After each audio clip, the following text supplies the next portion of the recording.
The exploration vessel, Azura, drifted in orbit above the dead planet, its hull gleaming faintly in the dim light of a dying sun. Below the surface of Earth was a fractured, barren sphere, covered in storms of ash and dust that churned endlessly across the cracked remains of oceans, long dried to deserts. Commander Sithrek stood in the viewing chamber, his arms crossed as he gazed down at the ruin, his scaled brow furrowed in thought.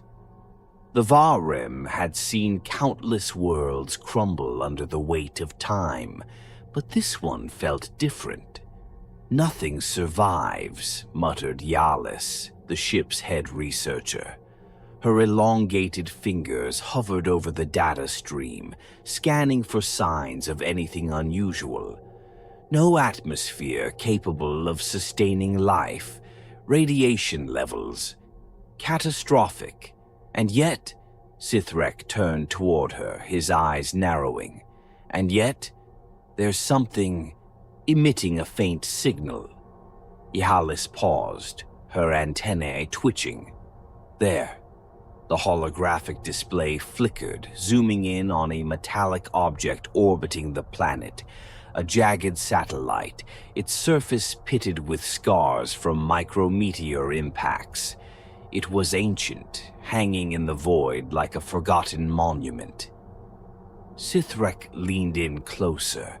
The satellite's geometry was unmistakably artificial, yet warped in strange ways by centuries of exposure to cosmic decay. "It's still transmitting," Yalis murmured. "Weak, but consistent." The research team's leader, Drex, entered the room, his eyes glinting with curiosity. "It's not just any signal. Look at the configuration. This was a beacon." "A distress call?" Sithrek asked. "Possibly." Drex hesitated. "But if so, it's wrong. Too simple, too short." He paused, then added, "We need to bring it in." The decision was made quickly. Azra's mechanical arms extended, seizing the satellite with careful precision and pulling it into the ship's containment bay. The object groaned as it settled inside, shedding flakes of space debris like the bones of something ancient being disturbed. The research bay was silent as the team approached the satellite. Its body was blackened by millennia of cosmic radiation, its surface covered in strange corroded inscriptions in a language the Varem could not understand. Yalis activated a scanning pulse, and the satellite shuddered. "Careful," Drex warned. A low hum filled the chamber as internal mechanisms whirred back to life. Lights along the satellite's edges began to pulse faintly, green, then white, illuminating the research bay in eerie flashes. Then, from deep within the satellite, a voice spoke. "Run!" The sound was thin and fragile, but unmistakably alive. The alien crew froze as the voice reverberated around them.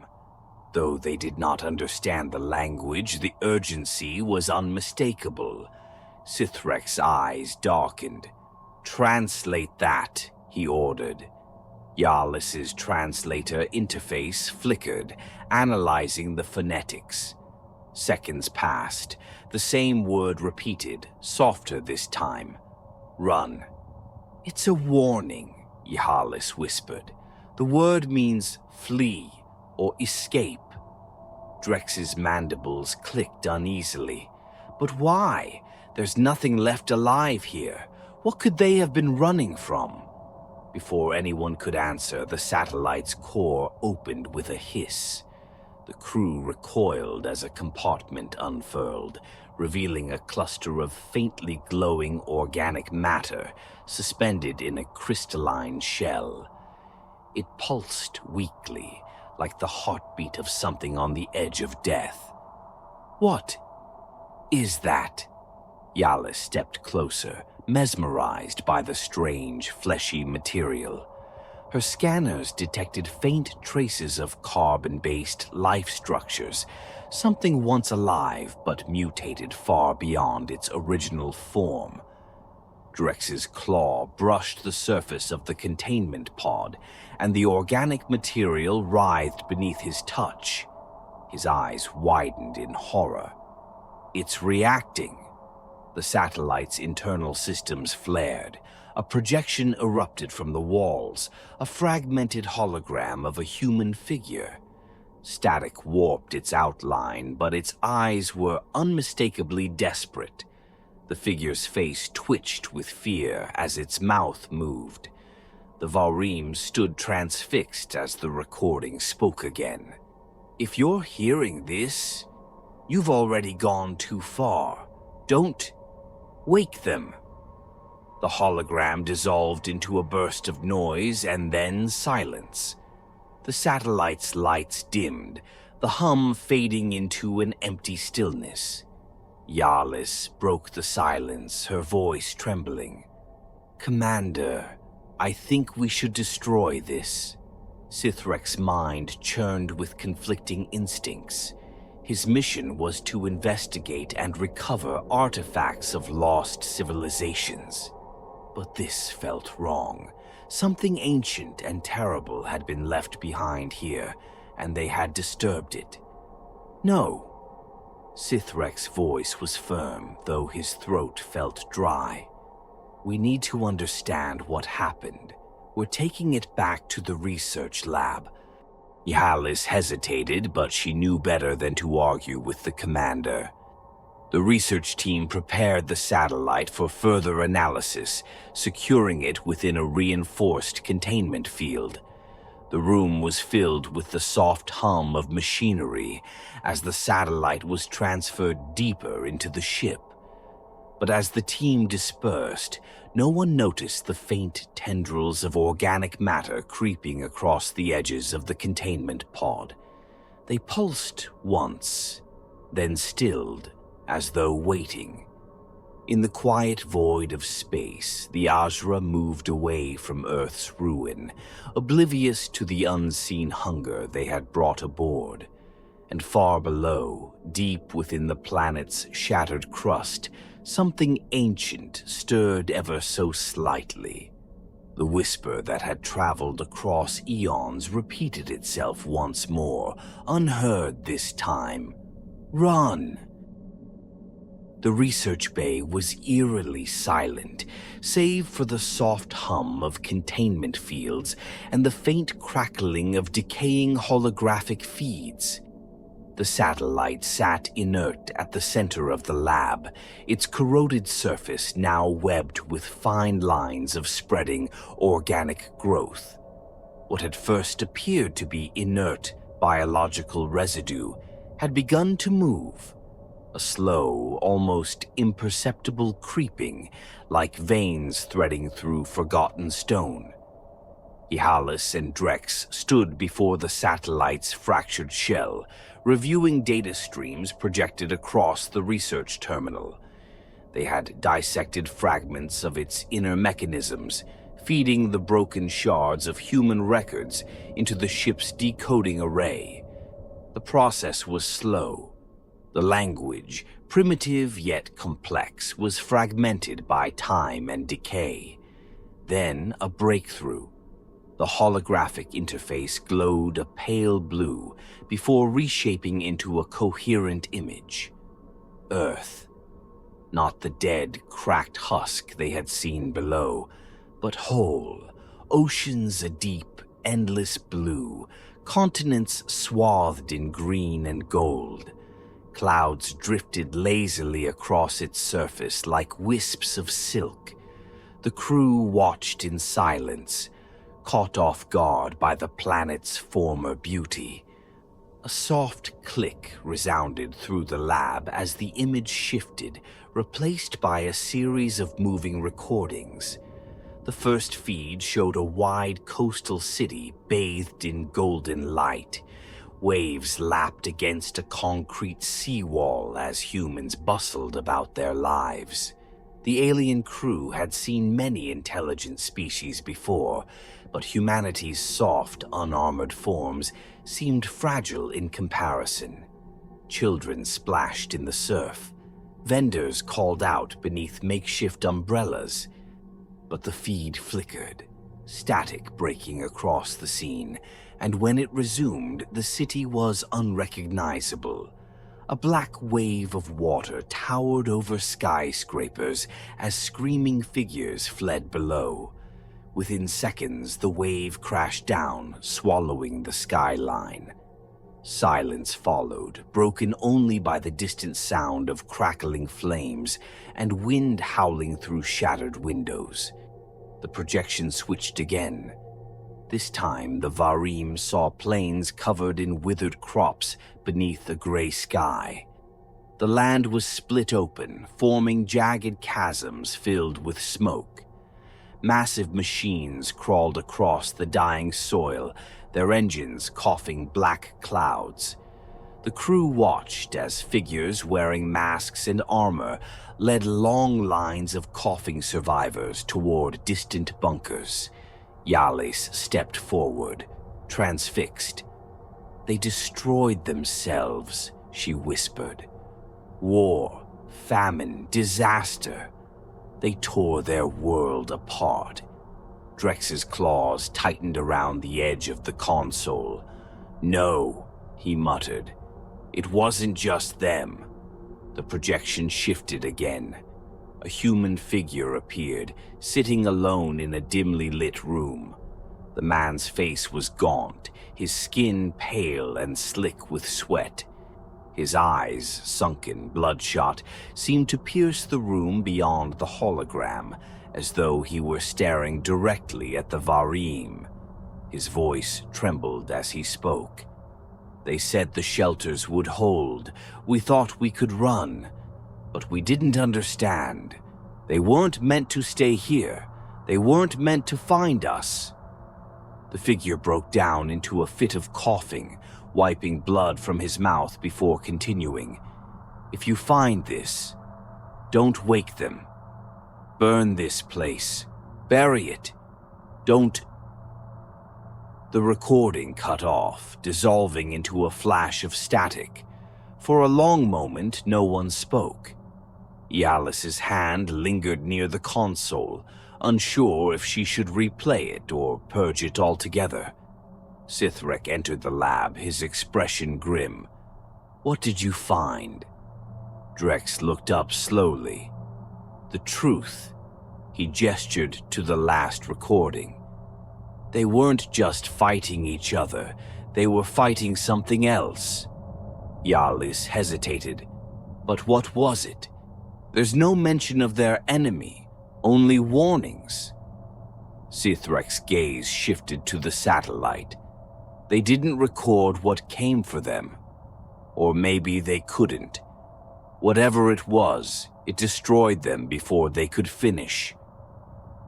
The containment field around the organic cluster flickered briefly, and the pulsing glow within intensified. The strange, sinewy mass inside writhed, pressing against its crystalline shell as though reacting to the footage. Yalis's scanners lit up with warnings. "Commander, look at this." She pointed at the readings. "The biological material is responding to the recordings. It's..." She paused, trying to interpret the sudden fluctuations. "It's feeding on them." Sithrek narrowed his eyes. "Impossible. Data isn't alive." "And yet, it's adapting," Yalis said, her voice tight with dread. "Absorbing something from the emotional resonance. It's almost as if..." She stopped herself, unwilling to finish the thought. Drek stepped back, antennae twitching. "We've brought something onto this ship that was meant to stay dead." The projection changed again without anyone touching the controls. Static rippled across the screen before stabilizing. The room dimmed as a new message played, its origin unknown. A woman appeared, her face obscured by soot and a cracked visor. Her voice was weak but insistent. "If you hear this," we ran and they followed. They always follow. The hologram's face began to glitch, its edges fraying like dissolving ash. "You can't outrun them." Then silence. The feed cut out and the room was plunged into darkness as the satellite's power failed. A sharp crack sounded as the containment pod split slightly along one side. The organic matter spilled forward, its tendrils twitching in open air. Sithrek activated the emergency field. "Seal the breach," he shouted. But Yahalis was still staring at the last, frozen frame of the hologram, her mind gripped by realization. We weren't the only ones who saw this message. Sithrek turned sharply toward her. "What are you saying?" Her voice was barely above a whisper. "The signal was never meant to stop. It's calling to something. Something that's still out there." Sithrek's pulse quickened. The air in the room felt heavier now, pressing down on them like the weight of an ancient burial mound. In the distance, the ship's comm system crackled unnaturally, faint whispers filtering through the static like breaths carried from across the void. Drex reached for his weapon, his instincts screaming. But somewhere within the whispers, a single word repeated over and over, soft but insistent. "Run!" The research bay's alarms screamed as containment protocols failed. The shimmering energy field around the organic mass flickered, then collapsed entirely. The twisted, translucent tendrils writhed and pulsed as though tasting the air for the first time in eons. Sithrek slammed the emergency override. The thick metal shutters began to descend, but not fast enough. The tendrils lashed out, slithering like living vines across the floor and walls, defying gravity as they spread toward the observation platforms. "Seal the bulkheads!" Sithrek shouted, pulling Yahalis back as one of the tendrils slashed through a terminal, sending sparks across the room. Drex raised his plasma rifle and fired. The energy bolt struck the mass dead center, burning a gaping hole through its surface. For a second, the tendrils stopped. Then they twitched and regrew, the charred tissue knitting itself together with horrifying speed. "It's regenerating," Yahalis gasped, her eyes wide with terror. Drex snarled and fired again, sending a volley of plasma shots into the writhing form. The creature recoiled briefly, but every strike only seemed to make it stronger. The tendrils thickened and the pulsing within the mass accelerated, as if feeding off the destruction. Then the organic shell at the center of the satellite began to split open. The sound was wet and sickening, a tearing of membrane and muscle. Something emerged from the core, a humanoid shape draped in glistening sinew and bone spurs, its skin a patchwork of hardened plates and raw twitching muscle fibers. Its limbs were elongated and uneven, the bones underneath jutting at strange angles as if broken and reforged. Yahalis screamed as the creature raised its head. There was no face, only a mass of sensory tendrils writhing like a nest of worms where eyes and a mouth should have been. It released a low, wet groan that reverberated through the ship's hull like a living death knell. The sound triggered something primal in the Var-Rhyme crew, fear beyond reason, a deep, instinctual terror that turned blood cold. "Get out!" Sithrek barked, pushing Yalis toward the exit as more tendrils burst from the creature's back, forming barbed appendages that scraped against the floor.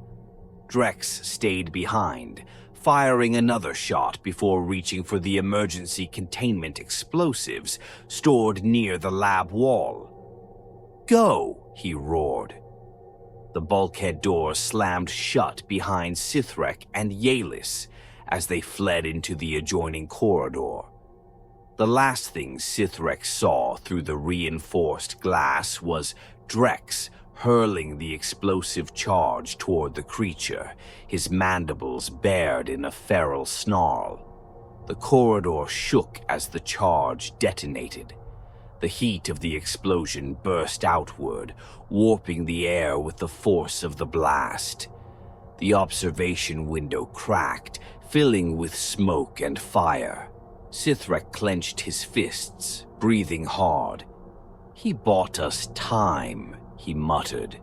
"We need to get to the command deck." Yalis was pale, her usually composed features slack with shock. "You saw how it moved, how it regenerated." She swallowed hard. "We can't kill it." Sithrek's mind raced as they sprinted down the corridor, emergency lights casting flickering shadows. "Then we don't need to kill it. We need to get it off this ship." The ship-wide comm crackled, filled with static and faint murmurs. Then a familiar voice came through, warped and distorted. "Commander, help me." Sithrek stopped in his tracks. Yalis turned, horror dawning on her face. It was Drex's voice. The comm hissed again. "Why? Did you leave me?" The voice was wrong, drawn out, hollow, like something struggling to imitate the original. Sithrek's claws clenched at his sides. "That's not Drex," he growled. A deep rumble resonated through the floor, followed by a distant tearing sound. The air grew thick with the scent of burnt flesh and ozone. Sithrek's gut twisted as he realized where the noise was coming from. The lab. The creature had survived. The command deck doors loomed ahead. Sithrek slammed the emergency override, and the reinforced doors slid open. He and Ihalis stumbled inside, sealing the entrance behind them. The remaining crew, 5 Var-Rhyme technicians and soldiers, stood tense at their stations, weapons drawn. "Status," Sithrek demanded. A soldier, Varric, stepped forward. "We detected structural breaches in the lower decks. Life support systems are failing." He hesitated. "Commander, the organism is spreading. It's growing into the ventilation systems." The display screens flickered, showing organic tendrils branching like roots through the ship's interior. The creature wasn't just hunting, it was colonizing. Yalis leaned against the console, struggling to steady her breathing. "It's using the ship, like a host." Her voice broke. "It's reproducing itself." Sithrek's eyes darkened. "We have to vent the atmosphere, suffocate it." Yahalis's head snapped up. "Without life support, we won't survive either." "We don't have a choice," Sithrek said grimly. He moved to the console, initiating the override. The ship's environmental systems began to depressurize. The lights dimmed as oxygen levels dropped. The creature reacted immediately. On the display, the organic mass writhed and pulsed, its movements accelerating. It began to retreat from the ship's outer corridors, pulling its tendrils inward, cocooning itself deeper in the structure. "That's it," Sithrek muttered. "Retreat." But then something changed. The main display showed the core reactor, its controls overridden. The screen blinked a message in the human language. "Open." The reactor's protective casing hissed as it began to retract.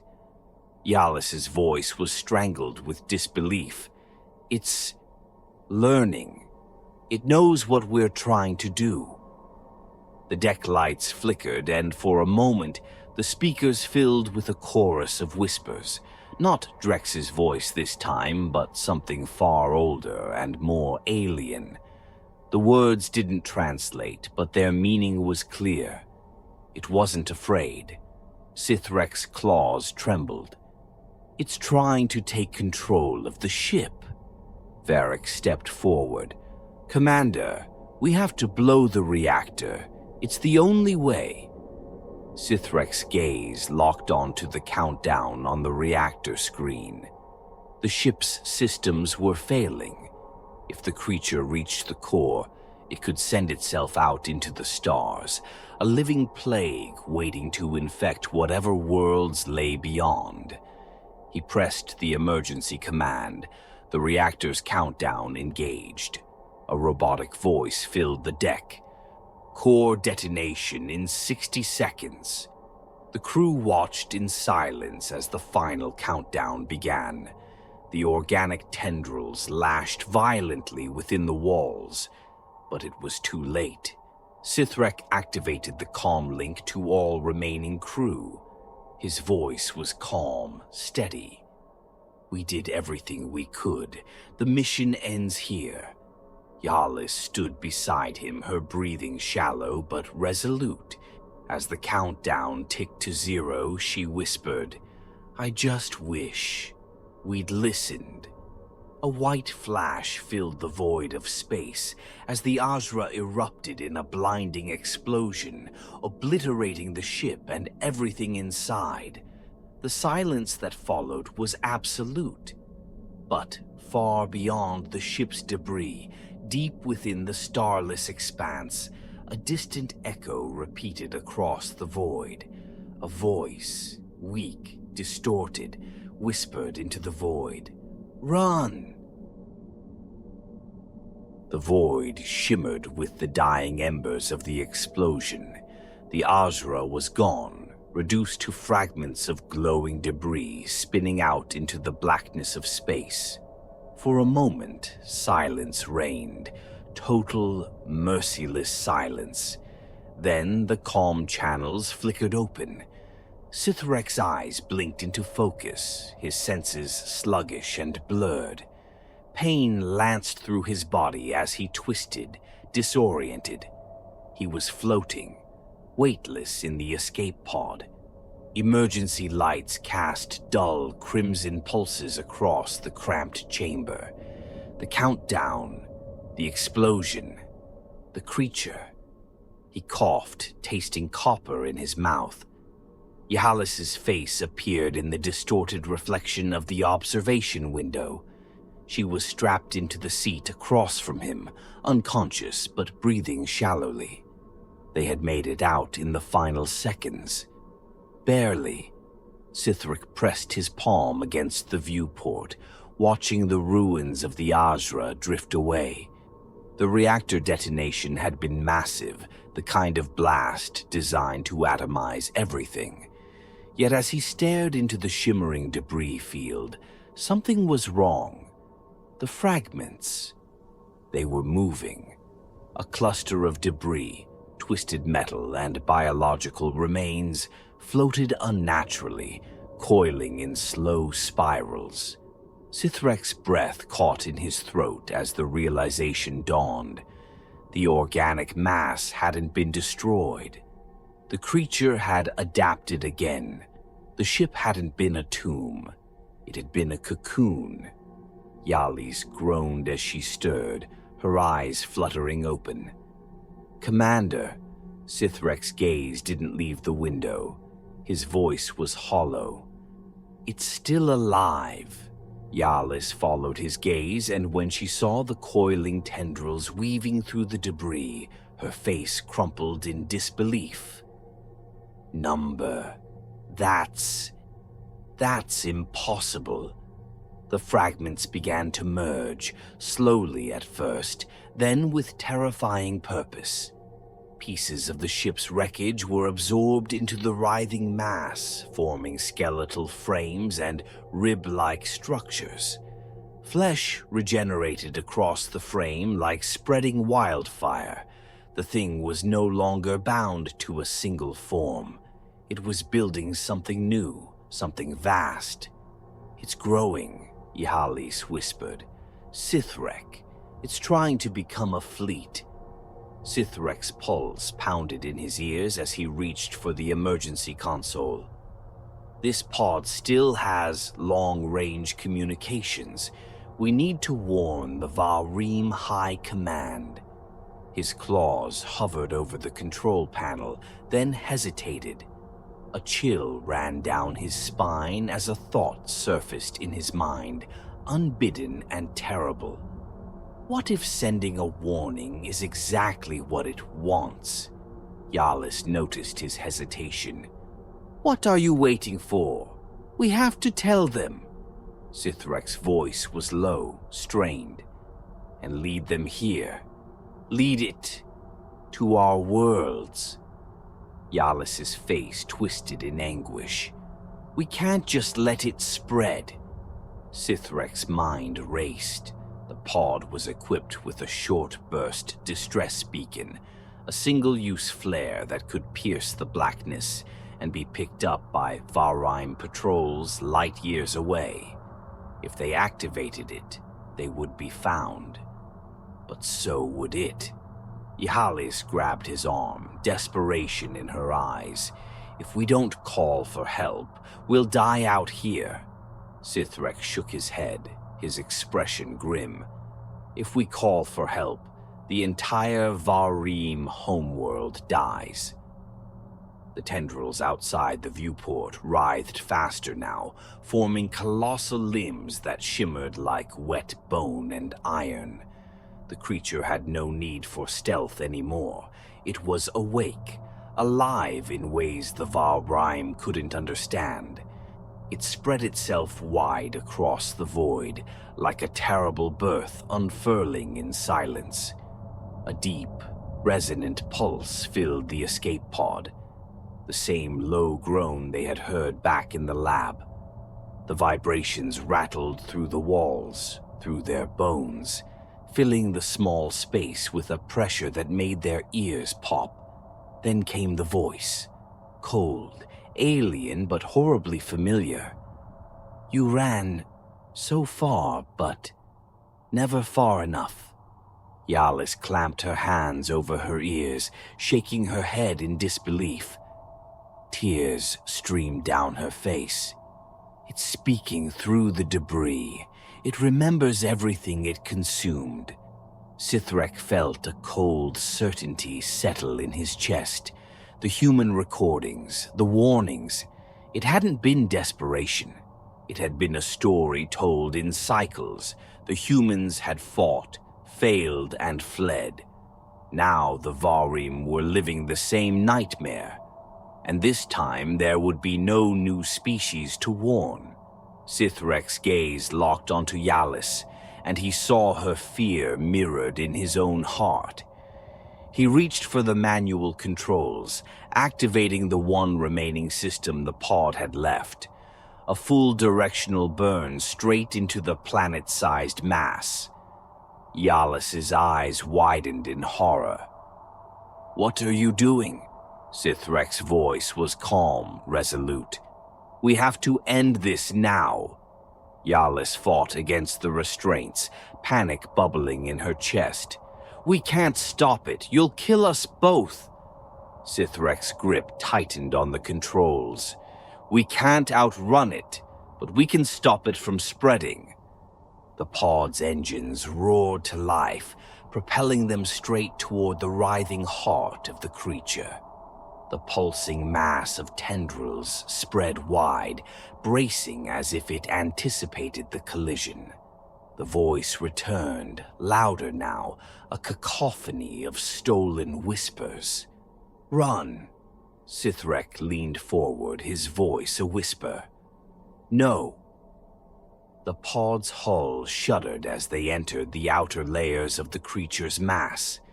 The tendrils coiled around the pod like hungry vines, but Sithrek had already activated the failsafe. The reactor in their pod began to overheat, red lights flashing in unison. Yalis's breathing slowed. She stopped struggling and met Sithrek's gaze.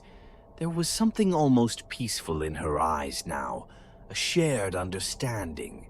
She whispered, "Maybe someone will listen next time." The core reached critical mass. The final explosion tore through the creature's body, unraveling its structure in a cascade of searing white light. Tendrils disintegrated mid-reach, shattering into ash. The last remnants of its voice dissolved into nothing as the shock wave rippled outward, erasing the monstrous birth before it could finish. For a moment, the darkness returned. But light years away, carried by echoes in the cold expanse, a single message pulsed faintly in the ether. A warning, weak, distorted, but relentless. "Run."